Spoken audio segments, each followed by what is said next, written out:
ప్రమాదవశాత్తు పూరి గుడిసె దగ్ధమైన ఘటన తోగుట మండలంలో చోటు చేసుకుంది. సిద్దిపేట జిల్లా తోగుట మండలం ఘనపురం గ్రామానికి చెందిన బచ్చల కనకవ్వ అనే వృద్ధురాలు పూరి గుడిసెలో నివాసముంటుంది. ఇంట్లో లైట్లు వేసి వేరే చోటకు వెళ్లిన సమయంలో షార్ట్ సర్క్యూట్ జరగడంతో నివాస గుడిసె దగ్ధం కావడం జరిగిందని కన్నీటి పర్యంతమయ్యారు. గుడిసెలో మంటలు చెలరేగుతున్న సమయంలో గమనించిన స్థానికులు మంటలు ఆర్పేందుకు నీటిని చల్లినప్పటికీ మంటలు అదుపులోకి రాలేదన్నారు.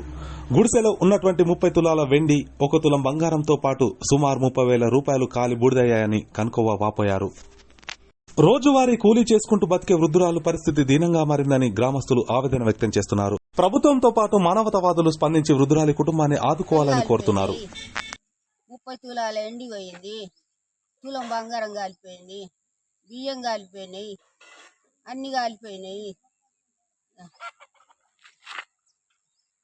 పొద్దున మాపున అంత 10 ఏళ్ళ 10 ఏళ్ళ సంది ఉంటాయా పైసలు? ఎన్ని పైసలు? 30,000 దాకా ఉండదు. మొన్న కైకిలు చెట్టు 2 నెలల కైకిలు చేయబట్టి రోజు 500 ఉన్నదాన్ని ఆడ తెచ్చుకున్నా. ఇక అవి ఇవి అన్ని ఇంట్లోనే పెట్టిన.